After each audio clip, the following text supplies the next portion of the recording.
He is assigned as a J9 for the Ohio National Guard, directing the organization's resilience, prevention, and human performance efforts for nearly 16,000 soldiers and airmen. This recently formed directorate coordinates programs across both the Ohio Army and the Air National Guard to improve the wellness and well-being of service members. Entering military service in 1996 with the 10th Mountain Division, Fort Drum, as a combat engineer, Lieutenant Colonel Molinski joined the Ohio National Guard in 1998. After graduating from Bowling Green State University in 2004 with a BS in dietetics, Lieutenant Colonel Molinski was commissioned from a Reserve Officer Training Corps to the Engineer Officer. He has earned a master's degree from both Bowling State Green University and the U.S. Air Force War College. Please welcome Lieutenant Colonel Molinski to the stage. Thank you for your service and sacrifice. Hey, good afternoon, everyone. So my bio says I had a Bachelor's of Science in Dietetics, so I'll be over there afterwards to talk about nutrition when we talk about mental health and wellness. So, hey, thanks so much for having me here today. It's truly an honor to represent the Ohio National Guard and the 16,000 men and women that serve our organization. And that includes our civilian workforce and then our state defense forces that volunteer to do the missions that the governor asks us to do. So it's truly a great honor. I think as I've listened here today about deflection, I've learned so much from all the great speakers today. It's really given me quite a bit of education I'm going to take back with me. And one of the things that's really resonated is that when the term deflection is going to be synonymous with prevention. So I have to offer a very small disclaimer. You may hear some repetitive things as I talk, but I really want to discuss what the Ohio National Guard is doing in the vein of prevention, integrated primary prevention, which dovetails very nicely with deflection and intercept zero. I'm probably going to even talk about intercept -1, -2 as I go through today. So again, I apologize if I repeat myself. Hey, one of the challenges that the Ohio National Guard faces is that we have our service members with us for 1 weekend a month and 2 weeks a year. Now, that does include mobilizations that go on for a year at a time sometimes, but that's our population and that's who they are. So today I'm going to discuss three main themes as I go through this. Some of this terminology should be probably very familiar with a lot of the folks in the room, especially the social workers and any of the public health officials. But I want to talk about the definition very, very briefly, just because it means something different for us at the Ohio National Guard right now as we stand up our primary prevention effort. Harmful behaviors, that's a spectrum to us. Those are I'm going to choose to smoke 2 packs a day, all the way to a violent behavior that would put them in the hands of law enforcement or other things. Risk factors, we're looking at risk factors for our servicemen and women. Are those things in their community that are putting undue stress on them that we can't influence from a service point of view? We're reliant on the community around them to help them deal with those stressors. One of the things that we're really nervous about is online gambling. We don't hear a lot about that in our space in the services, but what kind of financial strain is that putting on some of our teammates here in Ohio? Protective factors is another thing I'll interweave throughout.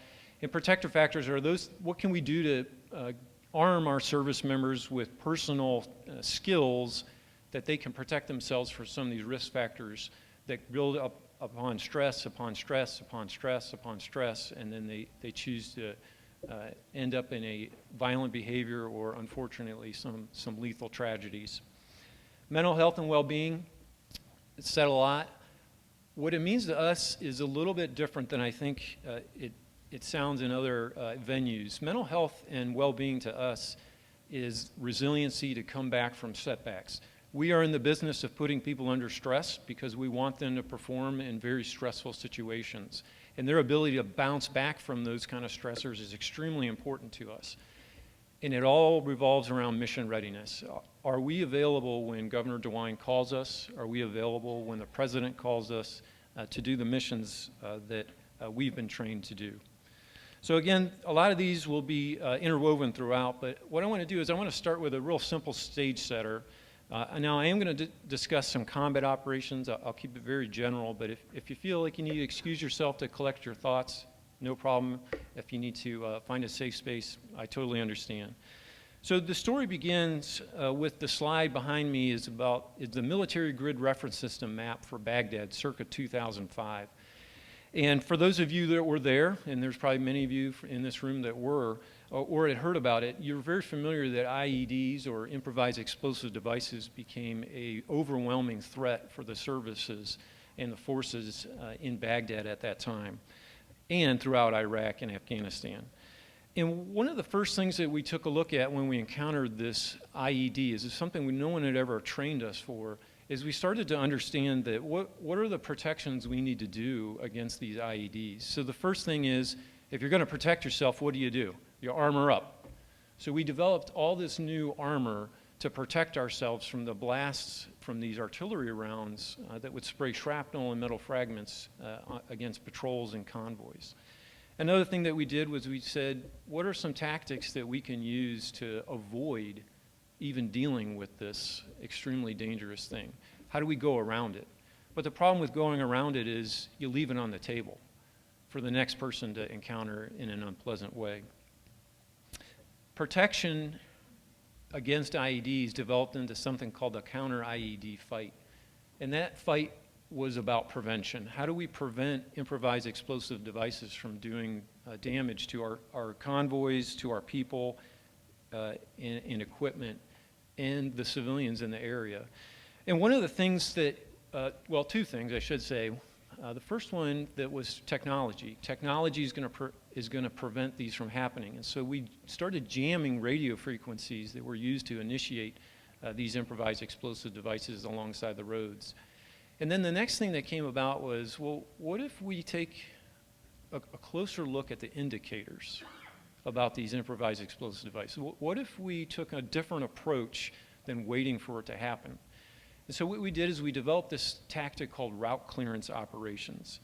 And route clearance operations evolved into now a very common practice in the services, especially the land components. All the services do have a version of this, but specifically in the Army's context, they said, if we can train our individuals to see those things that would be on the battlefield that look different, that can tell us how we can neutralize this threat, let's do that. Let's train those folks. We can truly prevent this. So in 2005, the 612th Engineer Battalion, located in Northwest Ohio, they were from Northwest Ohio. They were relocated to Baghdad for operations in Iraqi freedom. They were located at the Baghdad International Airport, which is that blue dot on the screen behind me. And so route clearance became such a critical part of preventing attacks against U.S. forces that the 612th National Guardsmen, through and through, became one of the Army's leading experts on how to do route clearance and defeat improvised explosive devices. So I want to dive into a little bit of detail about a platoon from Bravo Company 612th Engineers, and they were located in Tiffin, Ohio at the time, was their base back home in Northwest Ohio. And so on this particular day, Monday, October 10th, one of the patrols from Bravo Company left the base. And as it moved alongside its route, it had a mission to get to its assigned patrol route as fast as possible and then scan that immediate area for improvised explosive devices so that they could protect the convoys behind them. What could they do to prevent that convoy from having a tragic experience with an IED? And so in this particular case, the Bravo Company had found something, unfortunately, that no one had ever experienced before. It was a new way that IEDs were initiated. So rather than the electrical signal from like a phone or a walkie-talkie, the enemy had developed infrared sensors, much like you'd see at the bottom of your garage door. So when you interrupt the infrared signal, it sends an electrical impulse and it changes the direction of the garage door so that, you don't squish the cat. The enemy had figured out that if you time it perfectly, you can put this infrared triggering device on the road so that your weapon would detonate explicitly at the very moment that the U.S. forces had tripped that sensor. And this gave a new capability, aiming. And so because now they could aim based on timing, they developed an explosively formed penetrator, which is a new type of IED that no one had ever seen before. And it was shaped like a traffic cone. And it was plastic explosives wrapped around a metal object, an alloy, if you will, kind of in a cone or in a slug. And as soon as the heat and pressure from that explosive initiated, it would instantly turn that metal slug into a molten object, and then it penetrated that armor that we had been so keen on putting on all our vehicles. And on Monday, October 10th, Sergeant Jeremy Hodge was the driver of the lead vehicle and didn't know what was happening, and he died that day based on one of these things. And eventually, all these risk factors that I talked about on the battlefield, it would launch an entirely new set of protective measures because of this explosively formed penetrator. And I think it did some good because it kept us from seeing those EFPs as a debilitating threat on the battlefield for months and months and years to come. So, there's the route. So between 2005 and today, as the Ohio National Guard and the DoD services in general, we implemented a bunch of programs to address mental health and well-being. And these were all designed around some of those traumatic events that I just talked about. You have to see your soldiers and airmen would experience significant stress in a momentary combat situation or other traumatic event. And these programs were labeled prevention, and we were very proud of preventing suicide and preventing alcohol abuse. But as things have gone on, we've realized that these programs required us to see the problem and then act. And that's because they were intervention. They weren't preventing anything. They were just preventing the most worst outcome from happening on that spectrum. And so intervention programs, they still exist today, and we still use them, but prevention is where we're using protective factors against those risk factors before the spectrum of harmful behaviors has a chance to execute some of its lethal effects. And this realization is really what triggered our effort to do integrated primary prevention. Now, this is DoD-wide, and then as in the Ohio National Guard, what we're doing is trying to make this program and this public health model applicable to us and what we do. Now, the legacy programs that do intervention, they're still very useful to us, and we do use them because they're absolutely necessary. We still have soldiers and airmen who decide to take their life, and it's absolutely necessary to intervene in those extreme circumstances. But there's two forcing functions that have really changed in the environment that we have our service members. And one of those is that the future veterans, which are our current service members in the Ohio National Guard, they haven't experienced combat like years past. Now, do they experience significant traumatic events? Absolutely they do. And do some of them deploy and see combat? Absolutely, 100%. But we're taking a little more holistic view about health, mental health and well-being, because it's not all centered around combat stress right now. So the stress environment has significantly changed, and these programs, these legacy programs in intervention, they haven't adapted as quickly to the stress environment that's changed. And the second forcing function that I mentioned is that, and my boss, General Harris, will say this too, is we have a ton of programs out there, and they just can't keep up with what's going on in today's environment, because we keep seeing soldiers and airmen and some of our civilian members execute harmful behaviors. So the stress environment has changed, and the programs that we've launched in the past, they're not having the desired effect that we wanted to way back then. And so rather than waiting for catastrophic events, we're taking a look really hard now at what are those risk factors that our men and women see on a daily basis, and how do we arm them with protective factors to reduce those harmful behaviors. And to do all this, as I mentioned, my boss, Major General John C. Harris Jr., the Adjutant General, He created our business unit, the J9, and that was in January 2023, so we're rather new. And he asked us to specifically take this integrated primary prevention model and apply it across the entire 16,000 National Guardsmen. So it's kind of a big effort. In May 2022, the DoD actually published a framework that you see behind me here that was designed to create equity and parity across the DoD to stand up this integrated primary prevention system that they've called it. Now they have hired a ton of experts to do this and done a ton of research, specifically in the public health models, and they've come across, or they've ended up with these three pillars that are behind me: the human resources, collaborative relationships, and infrastructure. And when we took a look at this as a group at the J9, we scanned our organization's existing programs that, like I mentioned before, that improve mental health and well-being, and were labeled prevention. And we took a really close look at them, and we found out that a lot of them weren't synchronized. Now, they were all doing good things. They were all impacting and influencing service members, but they weren't all saying the same thing at the same time in the same way. And that's a problem in the military. We got to get standardized so that we're all saying the same thing in the same way. So what we did is we've looked now at 4 main areas. And so the first one is train that prevention workforce. This is new to us. This is a very new concept for us. I have 8 people that work for me. They're social workers. We have some clinical psychologists and various others who are helping me understand prevention science. And then they're implementing that prevention science across our workforce. Now, they've categorized prevention into 4 segments of violence, if you will. Self-harm, self-violence is the first one, and that's where our suicide effort comes in.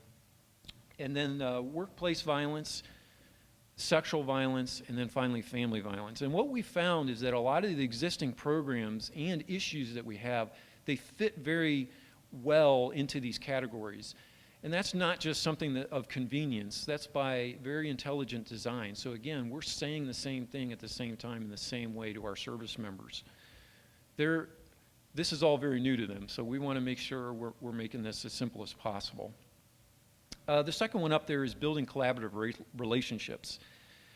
Of all the things that we've looked at as far as risk factors, there's shared risk factors across Ohio's communities that our service members experience, our community members, all of us in the same room, we experience on a daily basis. So we're trying to partner with other members of the Ohio community and the national community so that we can build relationships that are mutually beneficial, and we can share some of the effective approaches to prevention work. We know we don't have the right answers. The third thing up there is data. This is my personal favorite because it allows me to ask the question, is it working? We do a lot of programs, and we do a lot of research, and we do a lot of things that are well-intentioned, but do they work? Are they having the intended effect that the resources you're applying to it would tell you it should do? So this is a critical thing that data is a critical thing we're using to create shared understanding that the results must prove the resources are used in the proper way. And as I mentioned at the very beginning, 1 weekend a month, 2 weeks a year. We don't have a lot of time to try things and hope for the best. And then the fourth thing on here is equipping leaders with resources. And I think oh yeah, it's got a dollar sign. So a lot of times, when we talk about resources, we talk about time, money, and people. I would challenge that what we're doing in the J9 is not those resources. The resource that we need to really spend our time with is the mental cognition about what prevention is amongst our leaders. Are they able to decipher this prevention perspective, this prevention way of doing things, and translate it to our service members so that they can be equipped to do what we're trying to do? Okay, so I've talked about a framework. I've laid the foundation, but how do you do it? How do you do prevention work? on a daily basis, 1 weekend a month, 2 weeks a year. And so the diagram you see right here, it's not an answer, but it's the methodology that we're starting with. And this might be familiar to all of our public health warriors out there. This graphic represents the socio-ecological model, no surprise there, overlaid on what we feel our service members are experiencing. And we know that without taking all the environments, the soldiers' environment or airmen's, their immediate relationships, their community relationships, and even that national conscience into account, we're not going to be successful. And we've come to understand a few things. It's paramount to us. It might be old news to you, but it's really made us think a lot. We have to create an environment where people feel it's okay to ask for help. It's okay to ask for help in a business that weakness is not tolerated, but we've got to change that paradigm. We've got to create a space that people feel, hey, I need help and it's okay. The second thing is that the mental health needs of our service members, again, those future veterans in a very short time, they are experiencing a change in environmental stressors that is so complex due to the dynamism of today's environment. You know, if you think about the influencers and the influences that happen on a national level, we can't keep pace with that. It happens so quickly in our young people's hands via their phone, so quickly that we have to be adaptable. We can't launch a program and say, this is it, let's go, head down, bull our way forward. That's not how it's going to work. We have to evolve. And finally, I mentioned before about community partners and collaborative relationships. We can't do this alone. So that's why I'm so glad to be invited here today and make connections, because we need all the help we can get. But there's one thing we've really come to understand in prevention in the Ohio National Guard. And it's one thing that's been a universal protective factor, that the stronger the connections that service members have with their fellow soldiers, their families, their friends, their communities, the stronger any protective factor that we can offer to them, it will become. These strong connections, and I've heard this throughout today, that a lot of the speakers have mentioned, this is where we're investing. How do we make strong connections between each other, between our teammates, so that cohesive teams are what we have to draw from to help us prevent harmful behaviors? And so I want to take us back, and I want to finish the story, because there's just a few little parts of the story. So once Bravo Company had experienced the KIA on their mission, the platoon leader conducted a casualty evacuation operation, and he directed the platoon to return to Camp Liberty.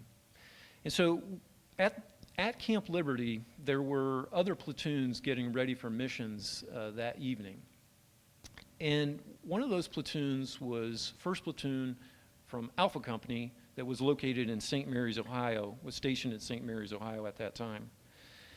And so their mission was going to begin after sunset, because the U.S. had one of the tactics to avoid IEDs, and remember, this is within 12 hours of a very new, extremely deadly IED from being discovered, that EFP. So that we're still using some old tactics to protect ourselves.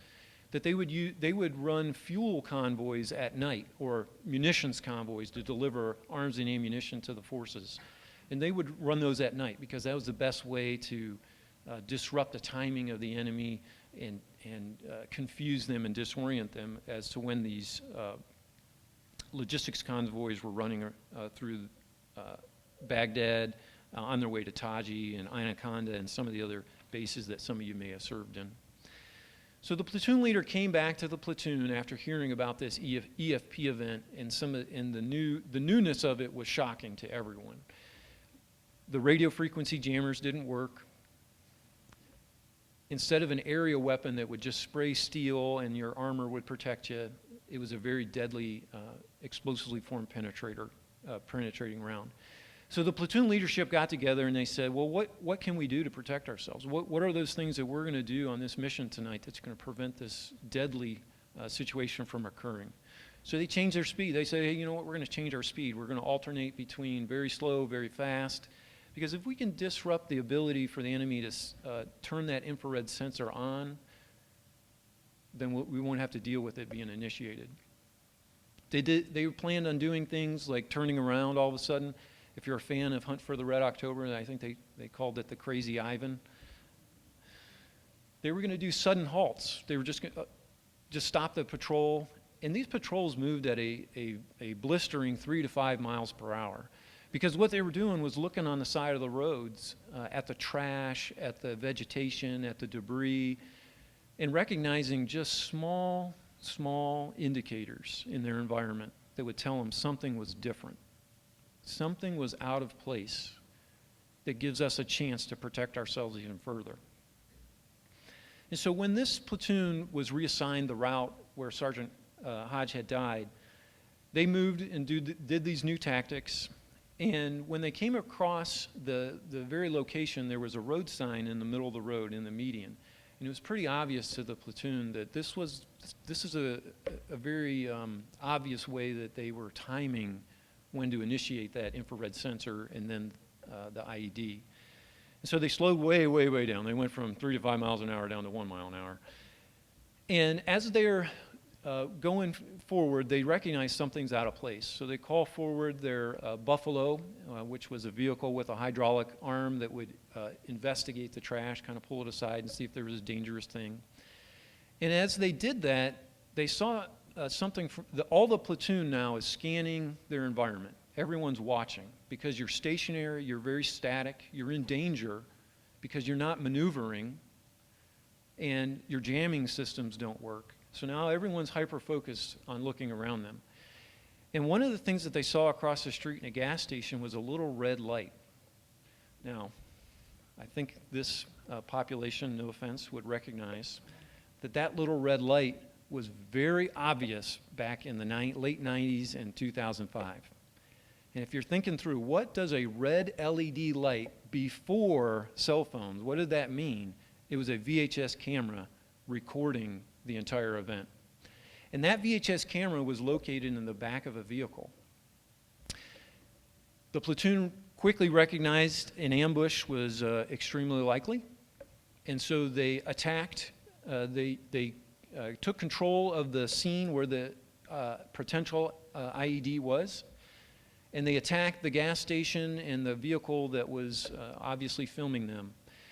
And the result of that mission was that they had actually captured several individuals, weapons, and other materials that were used to initiate these IEDs, risk factors.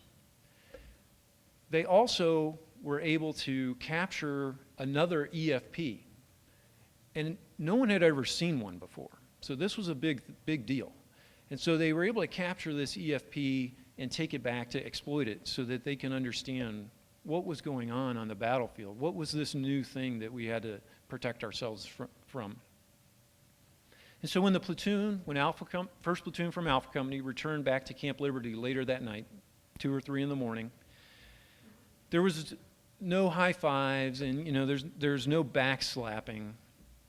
There's just this steady resolve that each person is going to continue to do what they need to do because there's a next mission and there's a next mission and there's a next mission.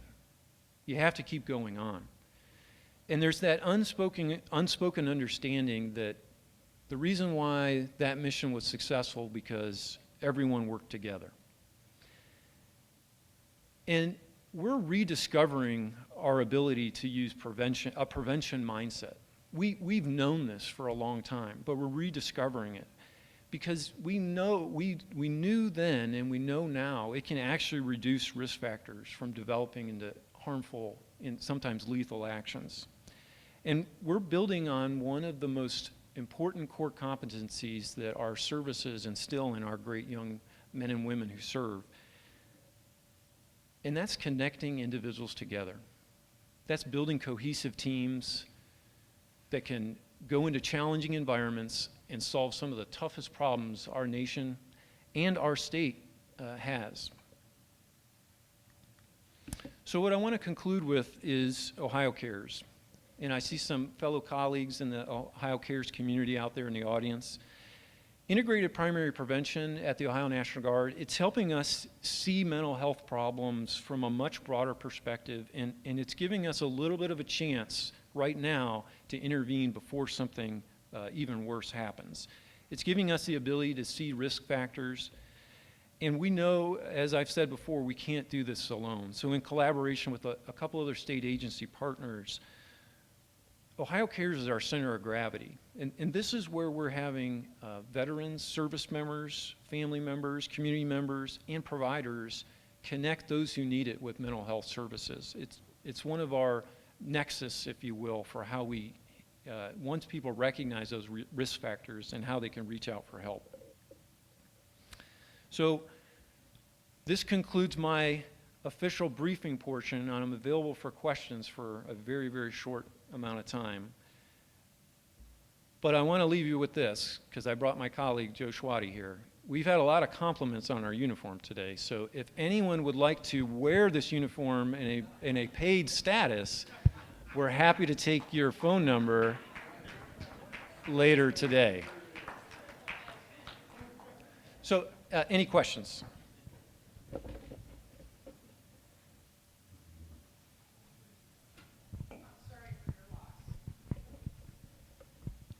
The question that I would have is, I have a really big mouth, is that as you begin this, what do you think your greatest challenges are in getting your soldiers to really embrace it when the stigma has been so long-term? If you ask for help, you can no longer serve.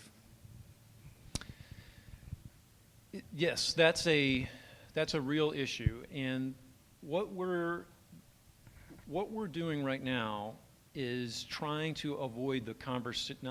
Maybe avoid's not the right word, but we're trying to divert the conversation to be more about connectedness that I mentioned, forming those connections.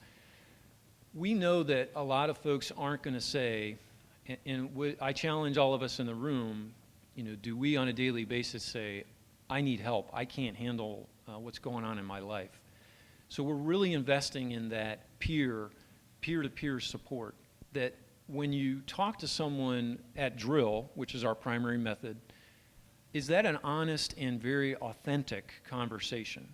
Are we forming emotional relationships and true connections with our service members so that it's not about asking for help or recognizing they need help through warning signs. It's about them feeling in a safe position to divulge other details that may then kind of be a catalyst for other conversations about problems. How'd I do? And one of the things that we do is we actually have a course that we teach our junior leaders called First Line Leaders Training. And it's truly about understanding people's perspectives, about how they see problems and things like that. So there is an actionable level to that comment I made. We're pulling our leaders aside and saying, here's how you develop that authentic relationship. And when you have multiple tours of duty, as is published, that the Ohio National Guard has done around the globe, how do you shore up family connectivity during those long times away, shorter tours home? Yeah, so we call it the tyranny of distance.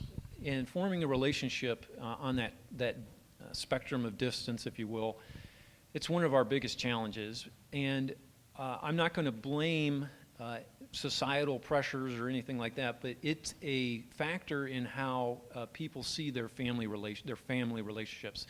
The cell phone and the connection of having Zoom and all these different ways and platforms for how to connect with people from afar.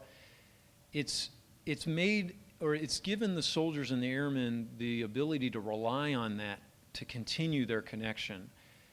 And when we're trying to reach our soldiers and airmen and talk about, hey, when you're going to leave for an extended period of time, it's not about what's going to happen in the future.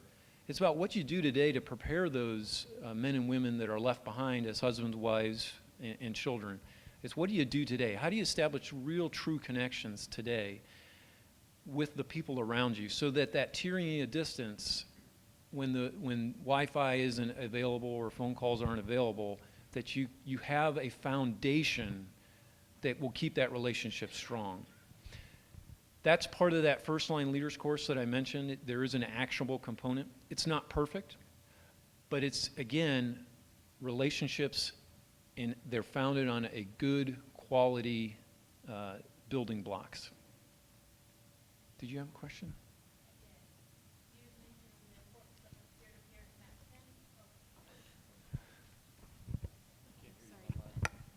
You'd mentioned the importance of peer-to-peer connection. So does that mean there's a unit rep, kind of like for SHARPS training and things like that for the integrated primary prevention? Well, that is a great question. So what we've done now is we've hired primary preventionists to see the organization. And then the next phase is that there will be a preventionist that will go into the unit at the Army and the air level and down to subordinate units. And the preventionist's main goal is to teach the fundamentals about how do you see your organization and you see those risk factors. Because, and I think someone mentioned it in the panel discussion about there's a geographic component to our servicemen and women. And I think you're from Northwest Ohio? No? Atlanta, Georgia. Oh. Oh, I work in Toledo. I thought you were from Toledo. I thought you worked in Toledo. I work in Toledo. But it's the challenge. The risk factors in Toledo are different than they are in Mahoning County. They're different than they are. So the preventionist, the ultimate goal is to be able to not only, and we're very myopic sometimes. We just see ourselves, but the preventionist is helping us see around them because 1 weekend a month, 2 weeks a year, the majority of their time is in the community where those are the risk factors, not military stress. It's education stress, financial stress, and all those things. Thank you.